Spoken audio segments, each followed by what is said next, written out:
kami kembali. Yari. Tes. Oke, minasan. Kali ini adalah video harusnya dibahas sejak Januari kemarin, tapi karena adminnya agak koplak, jadinya dibahas baru saat ini. Gomenasai, minasan. Mungkin kebanyakan dari kalian sudah mendengar cerita volume 22 dari channel lain, tapi ya nggak apa-apa, dengerin lagi aja, siapa tahu dapat berkahnya. Oh ya, sebelum memulai video, Mimin, Maman, Momon minta maaf kalau ada kesalahan penyebutan kata atau penyampaian cerita yang kurang enak dan kurang asik. Udahlah, males gua bacot mulu.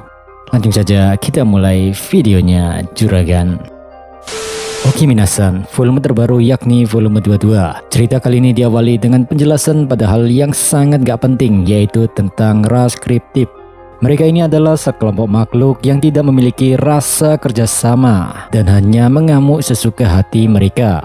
Anehnya, saat ada makhluk yang lebih kuat dari mereka, si kriptip ini malah rukun banget bre. Mereka sangat solid membentuk geng-gengan demi mengalahkan satu musuh yang kuat. Ras ini hidup dengan dibekali kecerdasan bertarung, sehingga dari mereka lahirlah ras yang lebih gokil lagi, yakni Insektar. Namun beberapa waktu kemudian dunia dikejutkan dengan kemunculan makhluk yang sangat menakutkan. Itu adalah Ivarats. Beliau merupakan seekor naga yang dikenal dengan naga kehancuran. Naga ini adalah makhluk spiritual. Tubuhnya terus membesar tanpa henti karena menyerap energi alam terus-menerus. Dan kini Ivarats posisinya lagi berada dalam kepompong. Tapi suara gelak tawanya terdengar sangat nyaring. Bahkan sound horeg pun kalah. Di dalam kepompong 7 warna ini, tubuh Ivarats direkonstruksi secara perlahan. Dan seiring akumulasi energi, kepompong 7 warna itu mengeluarkan aura yang sangat mengerikan. Dan kretek. Kepompong itu pun mulai retak. Dari retakan tersebut keluarlah sosok Ivarats yang telah berevolusi, di mana tubuhnya kini sudah menyusut menjadi seukuran anak manusia. Ivarats, matanya berwarna emas, kulitnya putih mulus, asoy, rambutnya mengembang seperti bulu dandelion. Apa itu dandelion? Bibir tipisnya berwarna merah muda seperti kelopak sakura. Lengkung senyumannya bak psikopat, ditambah aura berwarna-warni darinya sangat mengerikan. Upin, aura yang begitu luar biasa ini menimbulkan keputusasaan bagi siapa saja yang melihatnya. Ivarats kini telah memperoleh egonya, dan emosi pertama yang dia rasakan adalah kebencian. Dengan kesadaran yang telah berkembang, Ivarats menjadi perwujudan kejahatan itu sendiri. Sebelum menunjukkan keberadaannya ke seluruh dunia, Ivarats mengingat sesuatu. Dia menyadari bahwa dirinya telah dicampakkan. Kesepian, frustasi, perasaan tak termaafkan. Ada lubang di hatinya yang terasa menyakitkan. Dia ngerasa ada yang hilang darinya. Ya maklumlah, dulu Ivarats adalah naga yang gak bisa mikir, sehingga gak ada tuh namanya perasaan ketidakpuasan dan kebosanan. Namun dengan mendapatkan kesadaran diri, dia mulai memahami situasinya. Ivarats yakin dirinya ada di sini karena dunia gak ada yang mau menerimanya. Makanya dia dibuang di tempat busuk ini. Maka dari itu, Ivarats bersumpah untuk membalaskan dendam. Motivasi hidupnya agak suram sih. Ya, istilah kata jika dunia tak menginginkan kehadirannya, maka cukup hancurkan segalanya yang telah diciptakan oleh Veldanava. Ngerinya. Di saat kebencian yang membesar memenuhi jiwanya, Ivarats berjalan tanpa tujuan di dimensi ini. Setelah beberapa langkahnya di hadapan Ivarats, sang Evil God, muncul sebuah pintu Doraemon. Itu adalah sebuah gerbang menuju alam lain, yakni menara surga. Ketika melihat sebuah dunia yang tak pernah diketahui, Ivarats tak berhenti tertawa. Kia. Masa gitu bro tawanya? Ya mana aku tahu lah Upin, orang tulisannya gitu. Ketika Ivarats tertawa dalam kebahagiaan, suara lain menyahut. Mereka adalah para monars dari ras kriptip yang memimpin jenis mereka. Di sini ada 3 monars. Yang pertama, seekor binatang yang berlari di gampaan. Yang kedua, seekor burung yang terbang melintasi dimensi. Yang terakhir, seekor ikan yang berenang di antara bintang-bintang. 3 monars ini sangat mengagumi Chaos Dragon Ivarats, bahkan menganggapnya sebagai mama mereka. Masih kecil dianggap mama, nggak waras 3 monars ini.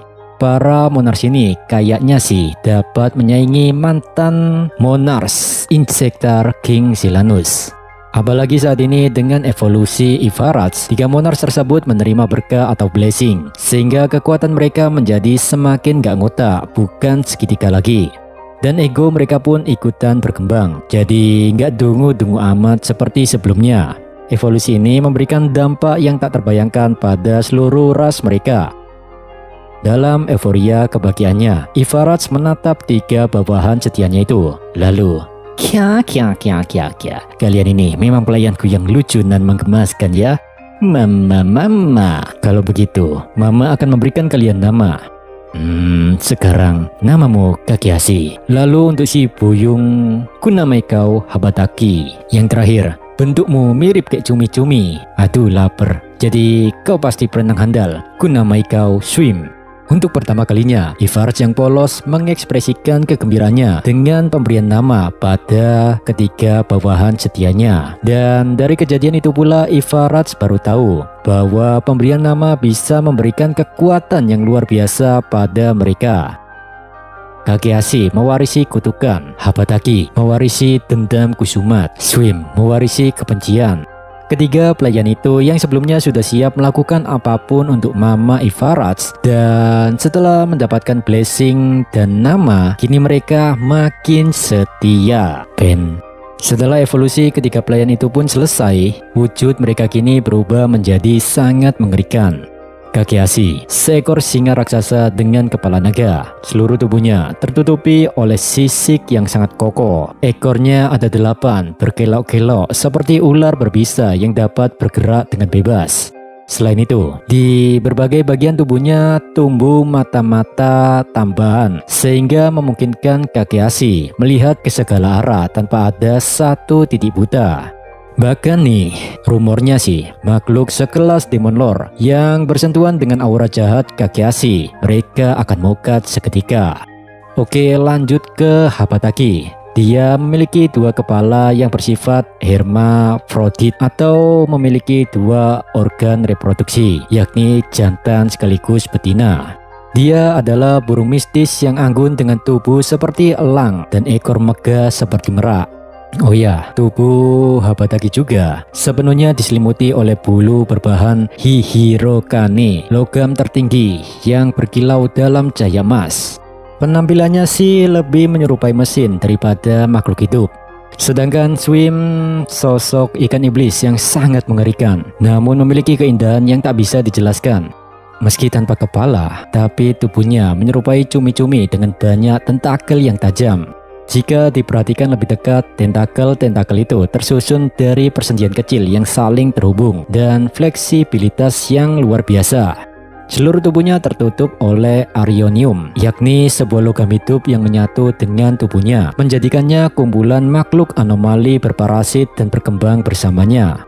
Meskipun bentuk ketiganya sangat berbeda, namun ada satu kesamaan yang menonjol pada mereka semua, yaitu eksistensi kekuatan yang sangat tidak wajar. Sebagai makhluk hidup, mereka melampaui segala hukum alam, dan hal ini tidak hanya berlaku untuk mereka saja. Bahkan nih, para bawahan Kakehashi, Swim, dan Habataki, kekuatannya ikutan makin gak ngotak. Sekedar ngasih tahu Upin, tiap monars memiliki puluhan ribu anggota. Dan dari puluhan ribu itu, ada kurang lebih 100 anggota dengan kekuatan yang melampaui tingkat bencana. Dengan membawa puluhan ribu anak buah, Ivarats memimpin mereka menuju pintu Doraemon. Ih, mantep betul tuh tempat. Ayo anak-anak, mari kita bermain, ucap Ivarats. Senyumnya cerah, namun matanya tidak menunjukkan kebahagiaan. Dia menatap lurus ke arah menara surga. Ya, menatap tajam gerbang menuju dunia lain. Di matanya terukir kebencian yang sangat mendalam, kebencian yang ditunjukkan kepada mereka yang telah mencampakkan dirinya. Melangkah maju tanpa suara, Ivarats mulai bergerak. Dengan tekad membara, Ivaraj bersumpah akan membuat dunia merasakan murkanya. Dengan puluhan ribu pasukan, Ivaraj akhirnya menginjakkan kaki di menara surga. Menukil dari volume-volume sebelumnya, kita tahu sendiri bahwa gerbang yang menghubungkan dunia lain dengan dunia kardinal itu tertutup rapat. Jadi tanpa kunci, tak ada seorang pun yang dapat melewatinya. Namun kini entah mengapa gerbang itu terbuka. Tak ada satupun penjaga gerbang. Daguel juga tidak ada di tempatnya. Hal ini membuat siapapun dapat melewati gerbang tanpa halangan. Di saat yang sama juga, menara surga diguncang gempa yang sangat dahsyat. Itu adalah dampak dari Dragonova yang Milim lepaskan. Hal tersebut membuat segala bangunan di sana porak-poranda. Setiap lantai yang sebelumnya berdiri kokoh kini telah runtuh. Sehingga Ivaraj nggak bingung cari jalan keluar dari tempat ini. Ya gimana, habis masuk portal langsung dapat pemandangan, Bre. Dengan pasukan neraka di belakangnya, sang Evil God yang polos itu berjalan dengan penuh kegembiraan. Selang beberapa langkah di dunia kardinal, Ivaraj melihat sesuatu yang membuatnya makin bersemangat. Itu adalah pecahan yang berhubungan dengan Star King Dragon Veldanava. Motivasi baru ini menciptakan seringai mengerikan di wajah Ivaraj. Dia ingin mencari semua pecahan-pecahan itu sembari menghancurkan dunia ini. Dalam benak Ivaraj, kebencian yang menganga dalam lubang di hatinya akan tertutup kalau dunia ini dia hancurkan. Ya, jika dipikir lagi, si Ivaraj ini kayak Pain di Naruto. Perasaan dicampakkan, dimusuhi semua makhluk, menimbulkan luka batin yang tidak seorang pun bisa menyembuhkannya. Ivaraj merasa dunia ini gak pernah adil untuknya. Maka dari itu, Ikezo Temera. Dengan teriakan menggetarkan semesta, Ivaraj memimpin puluhan ribu anak buahnya dan mulai menginvasi dunia kardinal sampai jadi debu. Percuma, karakter ini terlalu polos anjay. Karena di hadapan Rimuru, sang manipulator handal, segalanya bisa dia lahap, apalagi bocil. Udahlah, kalau Tempest dapat Ivaraj, kelar nih cerita.